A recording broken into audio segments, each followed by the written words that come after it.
श्री स्वामी समर्थ. मी प्रांजली.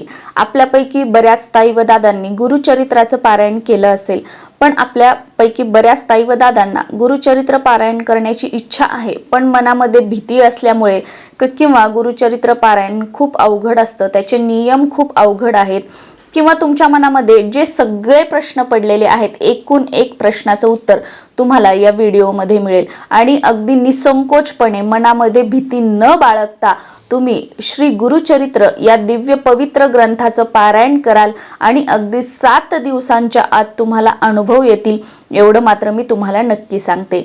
पण श्रद्धा, भक्ती आणि विश्वास महत्त्वाचा आहे. बघा, कधीही भक्ती असेल किंवा सेवा असेल ही कोणाच्या सांगण्यावरून होत नसते किंवा कोणाच्या सांगण्यावरून करायची नसते. प्रत्येकाची भक्ती करण्याची पद्धत, प्रत्येकाची सेवा करण्याची पद्धत ही वेगवेगळी असते. प्रत्येकाचा भगवंताशी, तुम्ही ज्याही देवाला मानता, ज्याही गुरूंना मानता, त्यांच्याशी संवाद साधण्याची पद्धत ही वेगवेगळी असते. मी असं सांगितलं किंवा अजून दुसरीकडे तुम्ही कुठे कसं ऐकलं म्हणून तसंच तुम्ही करावं, त्याच्या जर उलट तुम्ही केलं किंवा त्याच्या थोडंसं वेगळं तुम्ही केलं तर तुम्ही चुकीचे आणि मी बरोबर, किंवा मी चुकीची, तुम्ही जे केलं तेच बरोबर, असं नाही. आपल्या प्रत्येकाची भगवंताशी आपण जे म्हणतो ना की जुडण्याची, त्यांची सेवा करण्याची, प्रार्थना करण्याची, त्यांच्याकडे काही मागण्याची प्रत्येकाची आपली पद्धत वेगवेगळी आहे. आणि हो, एकमेकांचं बघून करण्यापेक्षा माहिती म्हणून तुम्ही घेऊ शकता की नॉलेज आपल्याला मिळत आहे, पण जे एक कनेक्शन असतं ना त्या भगवंताशी प्रत्येकाचं वेगवेगळं आणि स्वतःचं असतं.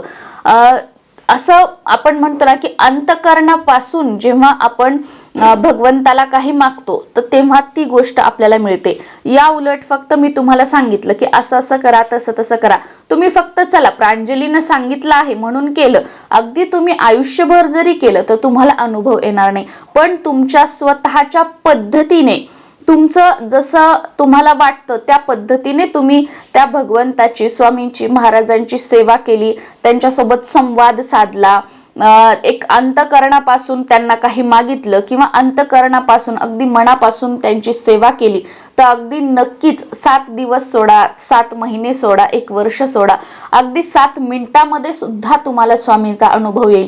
कारण ते जे केलेलं आहे, ती सेवा जी केलेली आहे तुम्ही, ती 1 मिनिटाची असू द्या नाही तर 10 तासाची असू द्या, ती तुम्ही अंतःकरणापासून केलेली आहे. दिवस रात्र देवासमोर बसलं म्हणजे मी खूप देवदेव करते असं अजिबात नाही.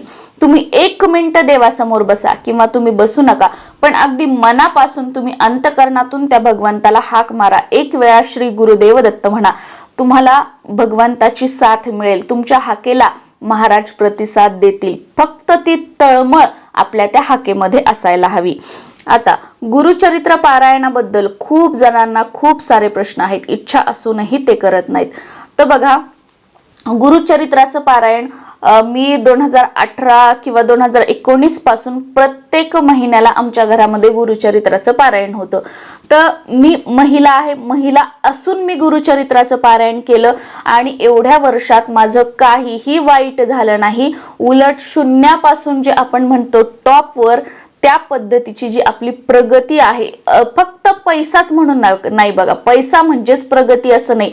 अगदी आपल्या आयुष्यातील जो प्रत्येक कानांना कोपरा असतो तर तो अगदी म्हणजे व्यवस्थित, आपण जे म्हणतो की सेटल्ड लाईफ, तर ती प्रत्येक गोष्ट मिळालेली आहे महाराजांच्या कृपेने.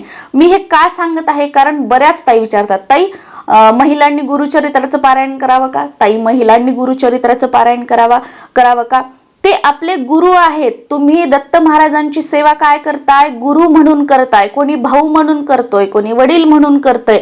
जसं की आता मी दत्त महाराजांना भाऊ मानते, तर तुम्ही काहीतरी त्यांच्यासोबत नातं तयार केले आणि त्यांची सेवा करताय. मग तुमच्या भावाची, तुमच्या वडिलांची, तुमच्या गुरूंची सेवा करण्यासाठी मी करू शकते का, तू करू शकते का, मी महिला तू पुरुष असा भेदभाव येईल का.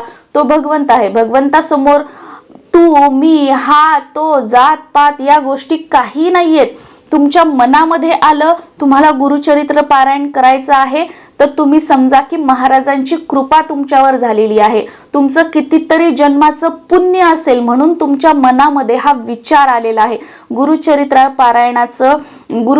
ग्रंथाचं पारायण करणं, हा मनामध्ये विचार येणं, याच्यासाठी सुद्धा कितीतरी जन्माचं पुण्य असावं लागतं. ज्याच्यामध्ये आपण म्हणतो ना की नशिबात आहे तोच व्यक्ती गुरुचरित्राचं पारायण करू शकतो. प्रत्येक जण तुम्ही किती म्हणा करायचं, पण जोपर्यंत योग येत नाही, जोपर्यंत महाराजांची कृपा तुमच्यावर होत नाही, तोपर्यंत तुम्ही गुरुचरित्राचं पारायण नाही करू शकणार.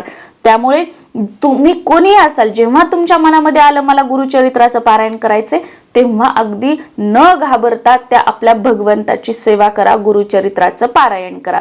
आता गुरुचरित्राचं पारायण कधी सुरू करावं, तर गुरुचरित्राचं पारायण तुम्ही शनिवारी सुरू करू शकता आणि शुक्रवारी त्याची सांगता येईल या पद्धतीने करू शकता. आता मी प्रत्येक महिन्याला करते, तर मी बघा की असं नियमांना घाबरून किंवा हे किंवा ते, मी सुरुवातीला तुम्हाला सांगितलं ना की त्या भगवंताशी एक नातं तयार करा. तसं महाराजांसोबत एक भाऊ म्हणून मी माझं नातं तयार केलेलं आहे. मी कोणताही दिवस बघत नाही, मी कोणताही वार बघत नाही. ज्या दिवशी ज्या वेळेस मला वाटलं की आज मला पारायण करायचं आहे किंवा उद्यापासून मला पारायण सुरू करायचं आहे, मी अगदी त्या दिवसापासून पारायण सुरू करते. कारण मी असं समजते की महाराजांनी मला संकेत दिलेला आहे की आजपासून पारायण करायचं आहे.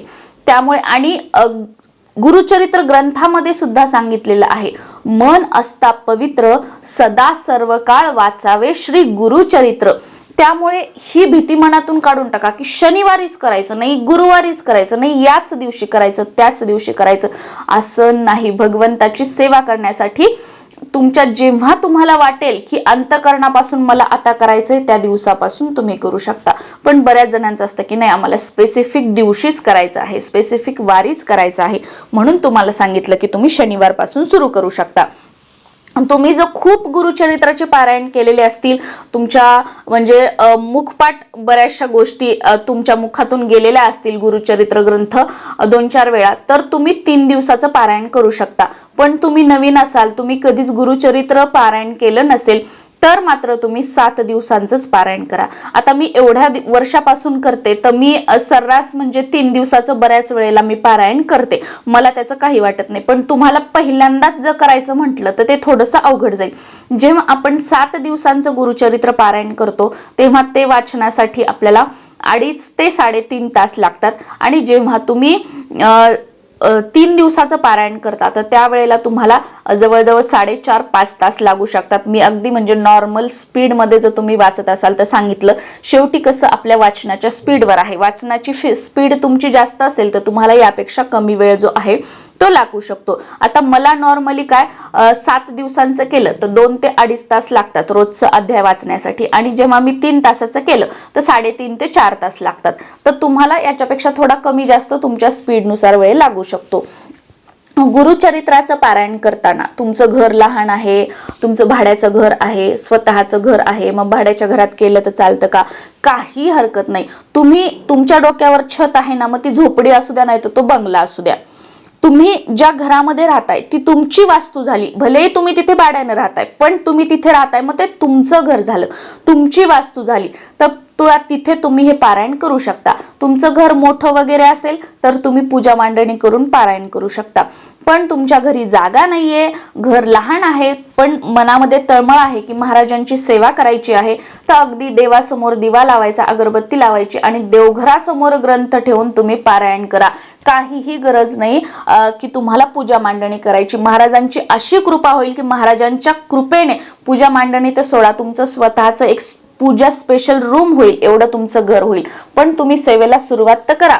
पूजा मांडणी करायला जागा नाही म्हणून मी पारायणच करणार नाही, हे कोणतं लॉजिक झालं? अजिबात नाही. जे आहे त्याच्यामध्ये तुम्ही पारायण करा.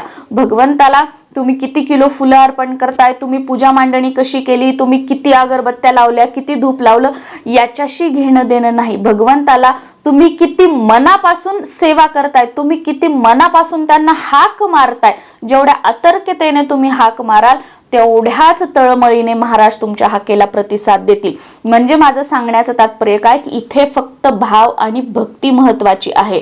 जे आपण म्हणतो ना की मी फक्त सेवा करते आणि त्या वाचनामध्ये तर एका ओळीकडे पण लक्ष नाही, तर याला काहीही अर्थ नाही. त्याच्यामुळे जे काही आहे, जशी सिच्युएशन आहे, प्रत्येकाची सिच्युएशन वेगळी आहे, प्रत्येकाची आर्थिक स्थिती वेगळी आहे, प्रत्येक जण प्रत्येक गोष्ट करूच शकेल असं नाही. त्याच्यामुळे आपापल्या परीने तुमची जशी परिस्थिती आहे त्या पद्धतीने तुम्ही पारायण करू शकता. फक्त तुम्ही गुरुचरित्र ग्रंथ घ्या आणि देवघरासमोर बसून पारायण करा, बाकी काहीही करण्याची गरज नाही. जेवढे अनुभव पूजा मांडणी वगैरे करून करणाऱ्याला येतात त्यापेक्षा जास्त अनुभव तुम्हाला येतील जर तुम्ही त्या भक्तीने आणि तळमळीने पारायण केलं तर. ही गोष्ट झाली क्लिअर, कारण याची बऱ्याच जणांना भीती असते आणि हा प्रश्न बऱ्याच जणांना पडतो. त्यानंतरची पुढची गोष्ट म्हणजे की नियम अटी काय आहेत. गुरुचरित्र पारायण जर करायचं असेल तर 7 दिवस किंवा 3 दिवस तुम्ही जे काही पारायण करणार आहात तेवढे दिवस तुम्हाला ब्रह्मचर्याचं पालन करायचं आहे. बेडवर झोपायचं नाहीये, खाली फरशीवर सतरंजी किंवा चटई टाकून त्याच्यावर किंवा घोंगडी टाकून त्याच्यावर झोपायचं आहे.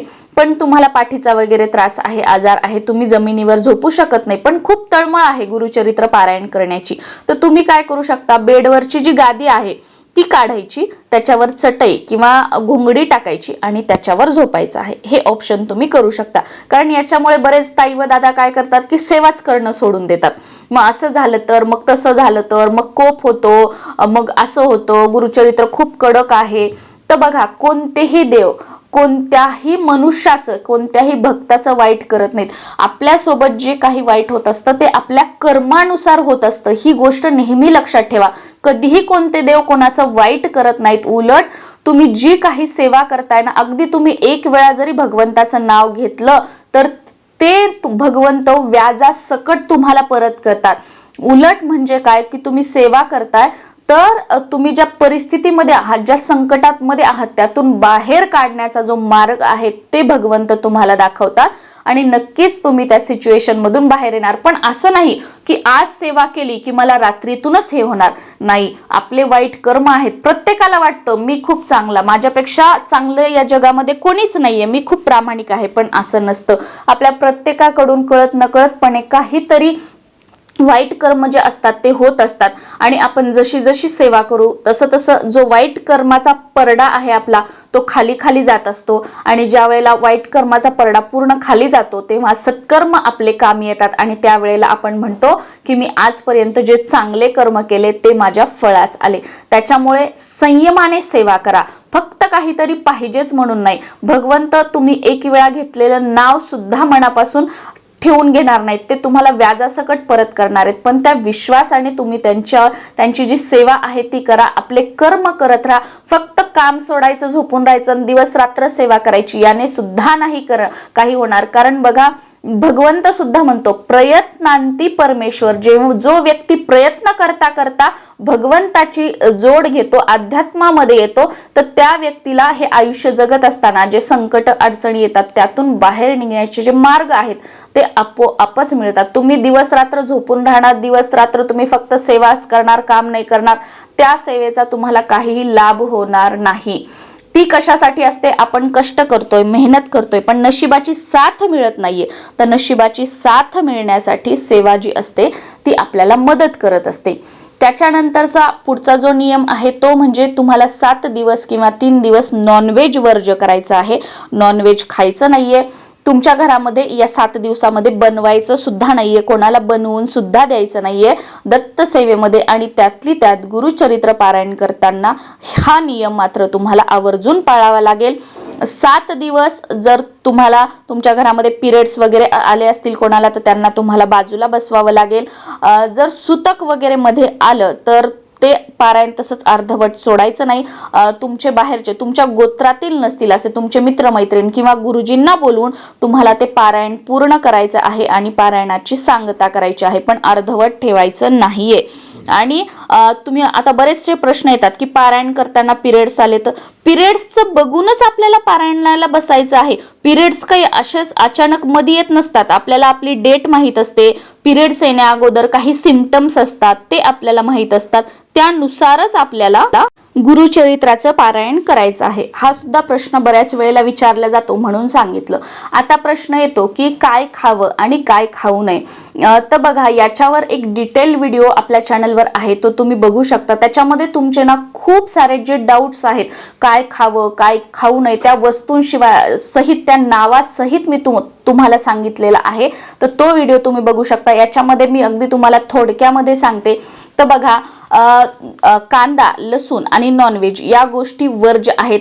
बाकी एकभुक्त राहायचं का, उपवास करायचं का, तर तुम्हाला तुमची इच्छा असेल, तुम्हाला तुमच्या भगवंतासाठी उपवास वगैरे करायचा असेल तर तुम्ही करू शकता, पण अशी काहीही आवश्यकता नाही.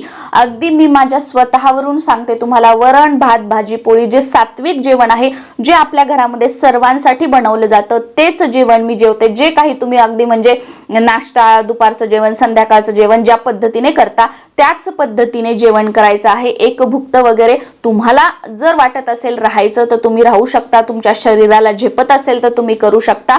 पण औषध गोळ्या आहेत, जेवणाचे टायमिंग्स आहेत तुमचे काही सांगितलेले, तर त्या पद्धतीनेही तुम्ही करू शकता. कारण मी तुम्हाला सुरुवातीला सांगितलेलं आहे, भगवंताला तुम्ही किती तळमळीने सेवा करताय हे महत्वाचं आहे. बाकी काही नाही. की समजा तुम्ही एक भुक्त राहिले, तुम्ही एक वेळा जेवण केलं, पण त्या सेवेमध्येच जर तुमचं लक्ष नसेल तर त्या सेवेला काहीही अर्थ नाही. पण तुम्ही अगदी म्हणजे 3 टाइम जेवण केलं, तुमच्या ज्या काही डॉक्टरांनी दिलेल्या गोळ्या वगैरे आहेत त्या तुम्ही व्यवस्थित घेतल्या आणि अगदी मनापासून तुम्ही सेवा केली, अंतकरणापासून सेवा केली, तर नक्कीच भगवंताची तुमच्यावर कृपा होईल. महाराज कधीच म्हणणार नाही की तू 3 वेळा जेवला, 1 वेळा जेवला, नाही म्हणणार. महाराजांना तुम्ही किती मनापासून सेवा केली हे महत्वाचं आहे. दररोज आपल्याला काय करायचं की जे आपला ग्रंथ, आता ग्रंथ गुरुचरित्र ग्रंथ तुमच्याकडे केंद्रातला असेल तरीही चालेल, किंवा जिथे पूजा ग्रंथ भांडार वगैरे असतं बघा, तर तिथे तुम्हाला गुरुचरित्र ग्रंथ मिळून जाईल, तिथून तुम्ही घेऊ शकता.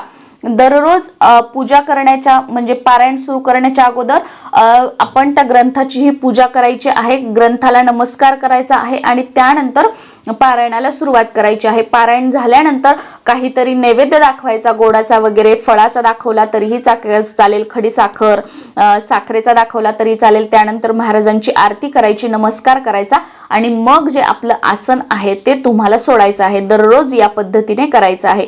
शेवटच्या दिवशी 3 दिवसाचं पारायण करत असाल तर तिसऱ्या दिवशी, 7 दिवसांचं पारायण करत असाल तर 7व्या दिवशी उद्यापन करायचं आहे. उद्यापनाच्या दिवशी शेवटचे जे अध्याय आहेत शेवटच्या दिवसाचे ते वाचून घ्यायचे. त्यानंतर वरण भात भाजी पोळी जे आपण सात्विक जेवण म्हणतो ते बनवायचं. तुम्हाला जर हवं असेल, तुम्हाला जर शक्य असेल तर अगदी तुम्ही पूर्णावरणाचा स्वयंपाक बनवला तरीही चालेल, काही हरकत नाही. नाहीतर आपलं साधं वरण भात भाजी पोळी आणि काहीतरी एखादा गोडाचा पदार्थ बनवायचा. भाजीमध्ये घेवड्याच्या शेंगाची भाजी बनवायची, जी दत्त महाराजांना अतिशय प्रिय आहे. गोडामध्ये तुम्ही बेसनाचे लाडू बनवले तरी चालतील, खीर बनवली तरी चालेल. मी तुम्हाला माझं सांगते बघा, मी जो गोड भात असतो, आपण ज्याला केशरी भात सुद्धा म्हणतो बघा, तर तो मी बनवत असते. तर तसंही तुम्ही बनवू शकता, कारण दत्त महाराजांना म्हणतात पिवळा कलर प्रिय आहे, म्हणून मी त्याच्यामध्ये त्या केशरी भातामध्ये थोडा पिवळा कलर टाकत असते आणि केशरी भात बनवत असते. तर या पद्धतीने बनवायचं. तुम्हाला जर जोडपं मिळालं एखादं तर त्या जोडप्याला जीव घालायचा आहे. जोडपं नाही मिळालं तर तुमच्या घराच्या आजूबाजूला कोणी गरजू असेल तर त्यांना तुम्ही शिदा देऊ शकता, किंवा तुम्ही एखाद्या मंदिरामध्ये शिदा देऊ शकता. उद्यापनाला जोडपं नाही मिळालं तर याचा व्हिडिओ सुद्धा आपल्या चॅनलवर आहे, तो तुम्ही बघू शकता. शिदा म्हणजे काय हे सुद्धा मी तुम्हाला त्या व्हिडिओमध्ये सांगितलेलं आहे. तो किती द्यायचा असतो, कसा द्यायचा असतो, कुठे द्यायचा असतो हे सुद्धा मी तुम्हाला त्या व्हिडिओमध्ये सांगितलेलं आहे. त्याच्यामुळे तो व्हिडिओ जो आहे तो तुम्ही बघू शकता. आता गुरुचरित्र पारायण करताना तुम्हाला जर पूजा मांडणी करायची असेल तर तुम्ही कशी करू शकता. एखादा चौरंग किंवा पाट ठेवायचा आहे, त्यावर पिवळं वस्त्र अंथरून घ्यायचं आहे. दत्त महाराजांचा फोटो ठेवायचा आहे, समोर दिवा लावायचा आहे. तुम्हाला शक्य असेल तर एक तुपाचा दिवा सुद्धा लावा, नॉर्मल तेलाचा दिवा लावायचा आहे. अखंड जर 7 दिवस किंवा 3 दिवस तुम्ही हा दिवा ठेवला तर अतिशय उत्तम. पण हे जमत नसेल तर किमान दररोज आपलं जे वाचन असतं, वाचन चालू असेपर्यंत तरी जो दिवा आहे तो आपल्याला अखंड तेवत राहू द्यायचा आहे. तर या पद्धतीने साधी सोपी मांडणी करायची आहे। तुम्हाला जर हवं असेल तर तुम्ही कलश मांडणी करू शकता, साईडला नारळ ठेवू शकता वगैरे, पण मी माझं स्वतःचं सांगते की मी दत्त महाराजांचा फोटो ठेवते। तुमच्याकडे दत्त महाराजांचा फोटो नसेल तर तुम्ही स्वामींचा फोटो ठेवू शकता। समोर एका याच्यामध्ये बुटल्यामध्ये पाणी ठेवायचं, महाराजांना नैवेद्य ठेवायचा। तुमच्याकडे जर घंटा असेल तर डाव्या हाताला घंटा ठेवायची, उजव्या हाताला जर तुमच्याकडे शंख असेल दक्षिणावरती तर तो शंख ठेवायचा। या पद्धतीने साधी सोपी पूजा मांडणी करायची आहे, बाकी काहीही नाही। आणि गुरुचरित्र पारायण जे आहे ते दुपारी 12 ते 12:30 या वेळेमध्ये मात्र पठण करायचं नाहीये, वाचन करायचं नाहीये, कारण ही जी वेळ आहे ती दत्त महाराजांची भिक्षा मागण्याची वेळ आहे। गुरुचरित्र पारायण जर तुम्हाला ब्रह्ममुहूर्तावर शक्य झालं तर तुम्ही करू शकता, ब्रह्ममुहूर्तावर केलं तर अतिशय उत्तम। पण तुम्हाला त्या वेळेमध्ये शक्य नसेल तर अगदी तुमच्या वेळेनुसार दिवसभरामध्ये तुम्ही कधीही करू शकता, काहीही हरकत नाही। तर मला वाटतं मी तुमच्या सगळ्या प्रश्नांची उत्तरं दिलेली आहेत, तुमचे जे सगळे डाऊट्स आहेत ते क्लिअर केलेले आहेत, कारण त्या आपल्या मनामध्ये खूप भीती असते आणि त्याच्यामुळे आपल्याकडून जी आहे ती सेवा होत नाही। तर या पद्धतीने जेवढे दिवस तुमच्याकडे पारायण सुरू आहे तेवढे दिवस घरामध्ये गोमूत्र शिंपडा, घरामध्ये मोठमोठ्याने बोलू नका, भांडण करू नका, कोणाबद्दल काही बोलू नका किंवा कोणाचं वाईट होईल असा काही विचार करू नका। अगदी जे आपण म्हणतो ना सात्विकतेने पारायण करा, नक्कीच तुम्हाला 7 दिवसामध्ये महाराजांचा जो अनुभव आहे किंवा जी सेवेची प्रचिती आहे ती तुम्हाला नक्की येईल। आणि जे आपण म्हणतो ना की आयुष्याचं सोनं होतं या सेवेने, खरोखरच आयुष्याचं सोनं होतं, पण तो संयम आणि तो विश्वास महाराजांवर असायला हवा। आणि त्या विश्वासाने जर तुम्ही सेवा करत गेले, आपले कर्म सोबत चांगले ठेवत गेले तर नक्कीच सेवेचा अनुभव येतो आणि आयुष्याचं सोनं होतं। आणि जीवनात जे आपण म्हणतो ना की राजयोग, तर तो राजयोग आल्याशिवाय राहत नाही। राजयोग म्हणजे पैसाच नाही, ज्याला समजायचं ना ते व्यक्ती समजून घेतो, ज्याच्यासाठी पैसा सर्वस्व आहे मग त्याला तर आपण काही सांगू शकत नाही। श्री स्वामी समर्थ।